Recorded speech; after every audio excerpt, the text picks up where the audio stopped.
Mr. President, Excellencies, Heads of State and Government, distinguished ladies and gentlemen,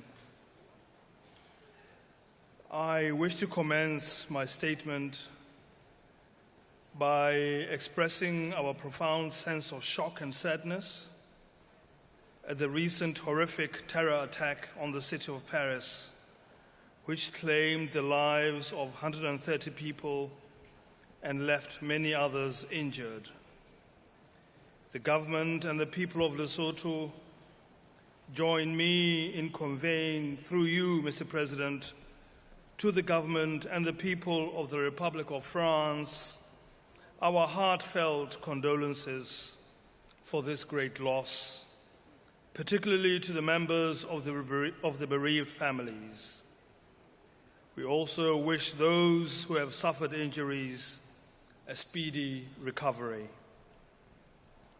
I further extend my appreciation to the United Nations Framework Convention on Climate Change and the government of France for hosting this important conference and for the warm hospitality that has been accorded us since our arrival. I would also like to congratulate France as the incoming president of the 21st Conference of the Parties to the UNFCCC and the 11th Conference of the Parties serving as the meeting of the parties to the Kyoto Protocol. I am confident that France will lead this process and the intense negotiations that will follow to a successful conclusion. To this end, I confirm my delegation's full cooperation and commitment in reaching an agreed outcome in Paris that will put the world on a low-carbon emission pathway essential for a climate-resilient future. Mr. President, we have traveled a long and arduous journey from Rio to various capitals of the world, and now, today, Paris. For the sake of humanity, we must always remain mindful of the immediate and long-term effects of climate change. In this regard, I would like to align myself with the statements by South Africa, Sudan, and Angola. Lesotho fully supports the United Nations Framework Convention on Climate Change and stands prepared to do all we can to contribute to the achievements of this convention. Our responsibility as a country and government, therefore, is to align ourselves with the objectives of the convention, which are to stop the advancement of climate change by eliminating or reducing its causes and to adapt to the changing climates. People all over the world are struggling with the effects of the changing climate. In Lesotho and other countries in Southern Africa, we are experiencing a severe drought due to the prevailing El Niño. It is estimated that over 35 million people in this part of Africa will suffer from hunger during this current dry spell brought about by this phenomenon.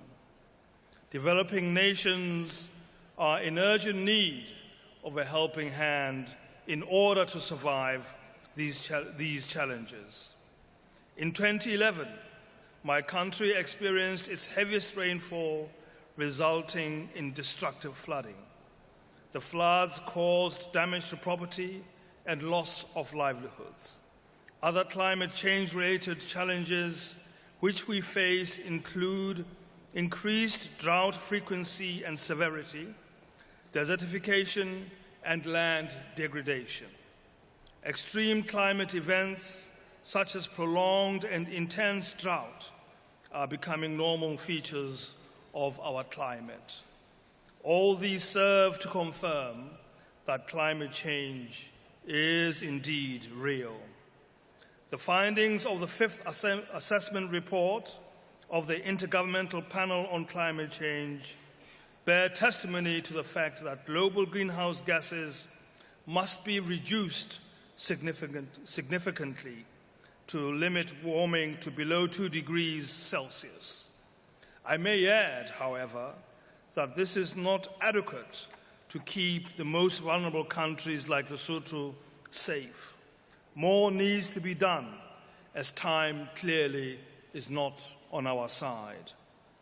Despite limited financial resources, Lesotho is embarking on extensive measures to address climate change, and I call on partners to recognize our efforts and to assist us on the path to reducing vulnerability of our economy and society.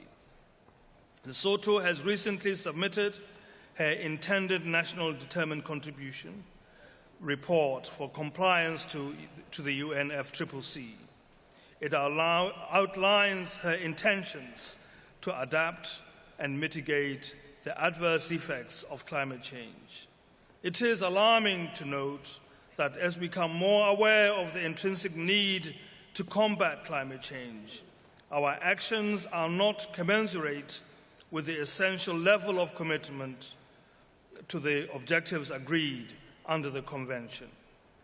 We therefore call for major emitting countries to take further steps to increase their ambition up to and beyond 2020. Mr. President, in the new agreement, Lesotho wishes to see that commitments therein comply with the principles of the Convention. Adaptation should be a prominent part of the Paris outcome and should receive public recognition and support from donors and partners. Lesotho welcomes pledges made by developed countries to make available resources for the Green Climate Fund, and we call for timely encashment of these pledges, as well as honoring the long-term commitments made by our development partners. Mr. President, in conclusion, Lesotho supports negotiation of the new legally binding agreement that will address challenges posed by climate change. The agreement should include all key elements, namely adaptation, mitigation, loss and damage, finance, technology transfer, and capacity building.